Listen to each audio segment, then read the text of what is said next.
eu tive a honra de conhecer esse jovem, tanto na sua primeira quanto na sua segunda internação. E foram fatos que marcaram a mim como profissional devido à complexidade das doenças apresentadas.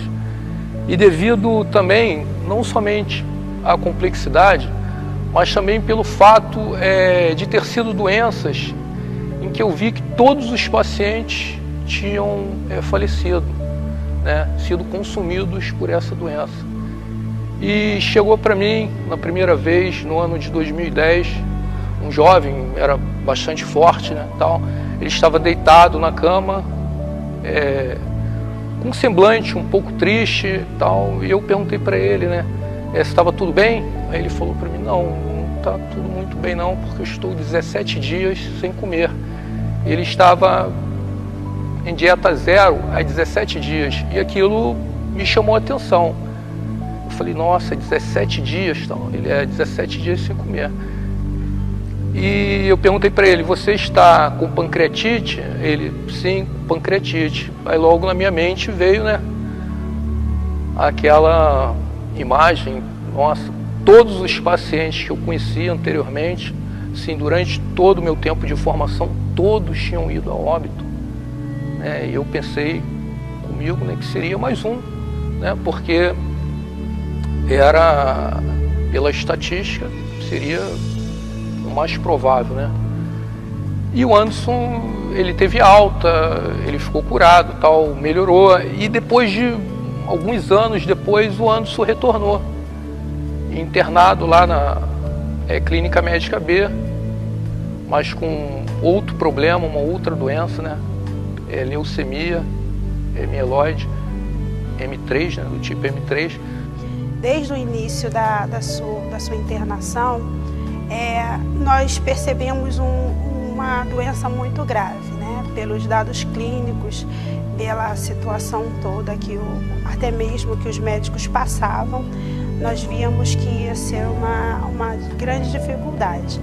E logo nas primeiras semanas ele passou a ter uma evolução rápida da doença. A notícia ruim é que tinham tido antes 3 LM3 em bom sucesso e as 3 tinham morrido. E a medicação que a gente precisava, que era o Atra, a gente não tinha em bom sucesso. Ele recebia muito sangue, muito plasma, muita plaqueta, crio precipitado, e eu nunca tinha visto aquilo na minha vida, entendeu? Também, mais uma vez, me surpreendendo. Nossa, e ele era muito trabalhoso. Ficar com o Anderson era assim, a gente já ia para o hospital preocupado, porque era um plantão que a gente ia no banco de sangue várias vezes, ele tomava sangue 8 vezes ao dia, eram todos os componentes, plaqueta, crio precipitado, hemácia, e plasma. E às vezes não dava nem tempo de correr todo o sangue e já entrar a próxima etapa, não dava tempo. Todos os outros tinham morrido porque depende de muito suporte clínico e de mão de obra também, que muitas vezes numa residência pública a gente não tem. O residente trabalha muito e a enfermagem também trabalha muito, e às vezes a gente não consegue dar todo o suporte necessário para todos os doentes. Logo nas primeiras semanas ele começou a ser afetado em visão e em outras situações como motora, que ele começou a perder a força, né, do corpo, de se sustentar, e com isso houve uma grande preocupação, até o momento em que a família mesmo foi comunicada que se ele não passasse daquele primeiro mês, ele poderia vir a óbito naquele primeiro mês, o risco era muito grande. E o Anderson, de todos os pacientes, né, quer dizer, tiveram outros, mas que teve toda essa complexidade, ele foi o único que saiu vivo dessa história, desse quadro clínico, dessa história. Ele foi um paciente, sim, que foi de todos, sem dúvida nenhuma, foi o mais trabalhoso, A gente não parava uma noite sequer, porque a doença dele era muito grave, era extremamente grave, muito complexa, era muito trabalho, entendeu? E mesmo com toda essa complexidade, todo esse trabalho, a gente sentia conforto, né? Porque ele passava isso pra gente, o próprio Anderson passava isso pra gente, porque ele sempre acreditou na cura, né? Entendeu? A família, e ele sempre foi uma pessoa muito carismática, entendeu? Então isso te traz um desejo maior, né? De trabalhar, de lutar, de estar junto daquela pessoa ali, para que ele consiga vencer também aquela doença, aquela dificuldade, né? Aquele obstáculo. Passado o primeiro mês, após essa primeira expectativa de melhora, houve realmente uma melhora, mas aí começou a fazer o tratamento sobre a doença de leucemia. E ele começou a fazer a quimioterapia e fazendo os ciclos dentro do hospital, internado na clínica médica B. Os doentes, na maioria das vezes, morrem em função de sangramento, infecções, efeitos colaterais das medicações, e essa tinha sido a causa das outras mortes. E assim foi. No tempo que o Anderson passou lá, a gente passou por inúmeras infecções, por inúmeros hematomas, um sangramento ocular que deixou ele com a visão embaçada por algum tempo, uma pancreatite que assustou bastante a gente, e infecção atrás de infecção. Eu e o Elbert, né, que foi o meu R2 na época, uma figura muito importante para o tratamento do Anderson. A gente corria atrás de que medicação e das culturas e colhe sangue. E uma coisa que também chamou muita atenção da gente era que eles não conquistaram a gente só pelo diagnóstico difícil ou pelo desafio, e sim pela simpatia da Gleice, que conquistou tanto os médicos quanto a enfermagem, os técnicos, os outros pacientes. O plantão com o Anderson era um plantão muito cansativo. A equipe de enfermagem ficava esgotada, eu ficava suando demais, né, e preocupado, porém a gente trabalhava com prazer. O prazer de ver no semblante, mesmo assim, sendo sincero, tá? Eu vou ser sincero, eu não acreditava nessa cura, entendeu? Não acreditava porque, não que eu não creio no poder de Deus, tal, no sobrenatural, né? E na fé, mas porque aquilo era impossível. Mas vê-lo passando por várias infecções, ver os outros pacientes de hemato, todos falecendo, e isso a gente viu várias vezes, de todos que a gente se apegava, se eu não me engano, o Anderson é o único que permanece vivo. Todos eles faleceram, todos os pacientes da hemato que a gente se apegou, ou faleceram na época do Anderson, ou na minha época de R2, ou agora, recentemente, quando eu não estava mais em Bom Sucesso, a gente ficou sabendo da morte deles. Então, mesmo a gente tendo muita esperança e correndo atrás, é muito difícil ver todo mundo falecendo e acreditar que com ele vai ser diferente. Então, a cada infecção, a cada febre, a cada susto, a gente tinha muito medo de que acontecesse algo mais grave. Aí existem dois lados médicos nessa situação, os médicos mais antigos e os médicos mais novos. Os médicos mais antigos, eles lidam com a probabilidade dos livros e com a experiência própria, né? E a experiência deles era, todos tinham morrido. E a experiência deles é muito difícil lidar com pacientes graves em Bom Sucesso. E a imagem dos novos, na verdade, é que se dependia da gente, a gente tinha que fazer tudo para resolver. A gente não tinha a bagagem das mortes anteriores. E eu acho que isso ajudou muito a gente, de acreditar que aquilo podia dar certo. Se em parte dependia da gente, a nossa parte a gente ia fazer. A minha mensagem para o Anderson e para a Gleice é que eu gostaria que eles continuassem cada vez com mais conquistas, mais felizes, que eu realmente acredito que a cura foi um plano de Deus na vida deles, e que esse depoimento e os depoimentos que eles dão vão ajudar outras pessoas, dar forças para outras pessoas com problemas graves como ele teve. E que se ele está curado, eu nem acho que a única maneira de vitória é a cura. Eu acho que muitas vezes os pacientes morrem porque era a hora deles mesmo. Mas se não era a hora dele, é porque ele ainda tem um papel muito importante aqui com a gente. E que ele continue fazendo esse papel da maneira mais bonita que ele conseguir. Eu sei que mesmo no deserto não estou sozinho. Tu és a rocha inabalável, meu esconderijo. Não há outro alguém que se preocupe assim comigo. Enquanto eu viver, não vou deixar de te adorar, meu rei.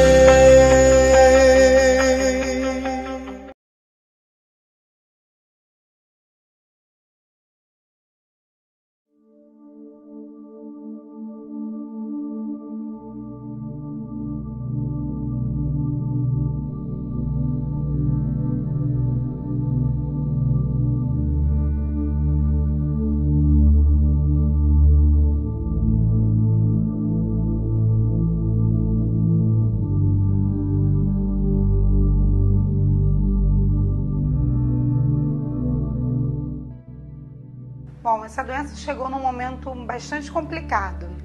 A gente tinha um filho pequeno, que tinha apenas 1 ano e 2 meses.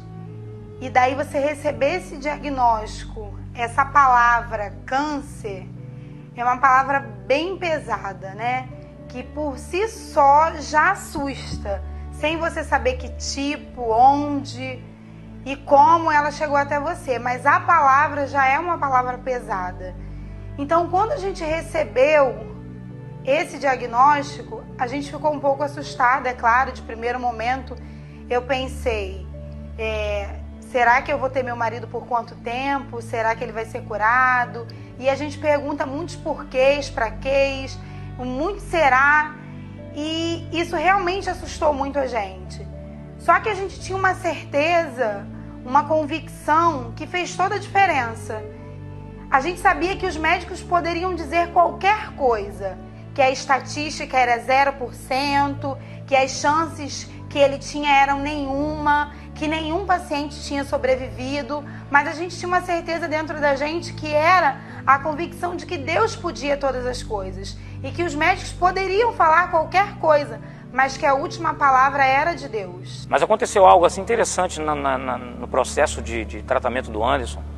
Foram que as igrejas aqui do bairro do Pantanal, onde nós estamos localizados, elas se uniram. E não só do bairro do Pantanal, mas as igrejas até mesmo distantes. Os membros se uniram, né? Houve uma avalanche de pessoas assim, indo ao hospital, doar sangue, visitar o Anderson, orando, passando mensagem, intercedendo.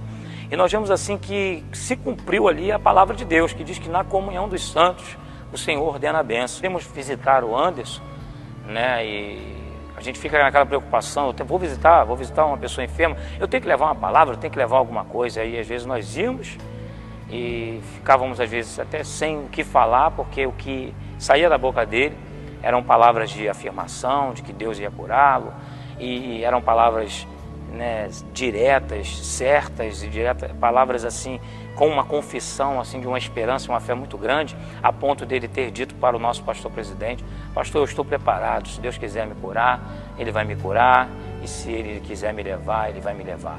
Então isso demonstra realmente uma pessoa que confiava em Deus e que estava disposto a aceitar, né, a soberania de Deus. O dia a dia do hospital traz a você uma desesperança, onde você vê pessoas morrendo ao seu lado, você não tem o que fazer. Você vê os médicos desesperados porque não conseguiram salvar. É algo muito forte e poucos conseguem permanecer, poucos conseguem ser fortes o suficiente para continuar até o final. O Senhor foi tão bom que mesmo no meio dessas dificuldades, desses desertos, Ele nos deu pessoas assim incríveis, maravilhosas, que tiveram do nosso lado ali o tempo todo. A gente não se sentiu sozinho. Ali dentro eu fiz amizade de que tinha dias que eu não tinha como comprar o remédio que faltava no hospital, eu não tinha como comprar as coisas que os médicos diziam ele precisa, e vinham pessoas de todos os lados, amigos, que não deixavam faltar nada. Então, assim, essa ajuda, esse cuidado foi muito especial. Porque olhar para o Anderson como ele está hoje e lembrar como ele ficou carequinha, eu prefiro hoje. Tá lindo, meu amigo, cabeludo. Então, assim, eu lembro das fotos, às vezes eu vou no Face, eu dou uma olhada lá. E nada mais, nada menos, para olhar para trás e não como arrependimento de nada do que passou, mas de olhar e ver que a gente está melhor do que éramos quando começamos essa luta, olhar para trás e perceber quão poderoso é esse Deus e não tem como fugir das mãos do Senhor de uma forma que Ele nos cuide, que Ele nos proteja, que Ele nos envolva com o seu amor, com o seu propósito, porque para todos os momentos da nossa vida existe um propósito específico. Eu posso dizer que todos os dias, quando eu penso em desistir por qualquer que seja o motivo, eu tenho um amigo que é um milagre ambulante. Eu posso olhar para a vida dele, glorificar o nome do Senhor e dizer: Deus, eu não vou desistir, porque eu sei que o Senhor é poderoso para fazer infinitamente mais, muito mais, muito mais. Então, se a gente está aqui é porque Deus tem um propósito. E que possamos ser a realização dos sonhos de Deus aqui na Terra, porque não viemos a ela à toa, por acaso, não. Nós fomos escolhidos por um propósito específico e grandioso nas mãos de Deus. Eu sou o pastor Zizido Antônio dos Santos, sou pastor regente da Igreja Nova Vida em Pantanal. E para mim é uma grande alegria dar o meu testemunho a respeito de tudo aquilo que o nosso irmão Anderson passou. Eu pude acompanhar, como seu pastor, os momentos difíceis da sua vida. Primeiramente, ele foi acometido por uma pancreatite e esta quase o levou a óbito. Mas Deus, pela sua infinita bondade e misericórdia, o livrou. E como nós pensávamos que tudo já estivesse acabado, apareceu nele umas manchas, e essas manchas foi constatado que ele foi acometido agora de uma leucemia, um câncer no sangue. E foi uma peleja muito intensa, muito árdua, onde nós tivemos que conviver com todo aquele processo de sofrimento e de tristeza, não só dele, mas também da sua família. Mas Deus é muito bom. Nós não sabemos explicar os desígnios de Deus, porque eu também sei que naquela enfermaria que ele ficou internado, haviam ali muitos pacientes, mas só ele conseguiu sobreviver. Só ele conseguiu sair com saúde. Não me pergunte por quê, porque nós sabemos que a cura é uma economia de Deus.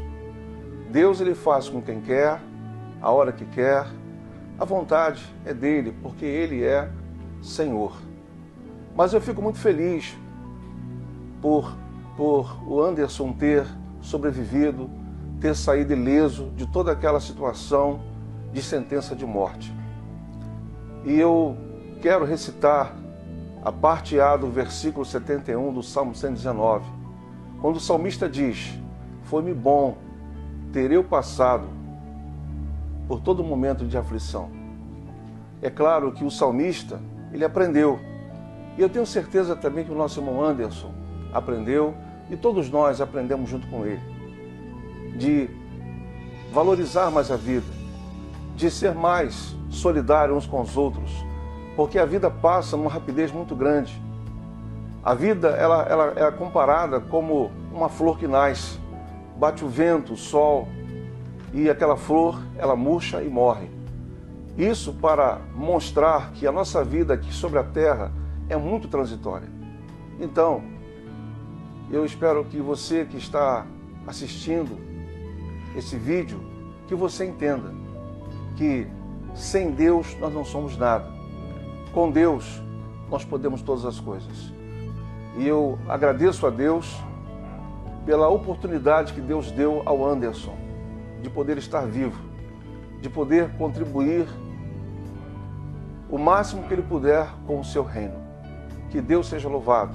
E parabéns, Anderson. Deus seja cada vez mais e mais eu sei que mesmo no deserto não estou sozinho.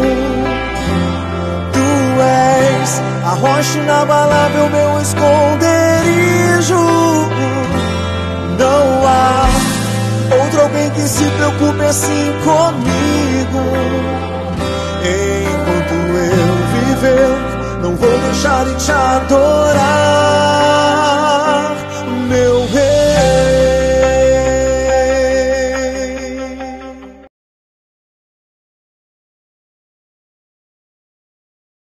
Pois quem nasce pra vencer não se prostra na derrota. Levante-se vencedor.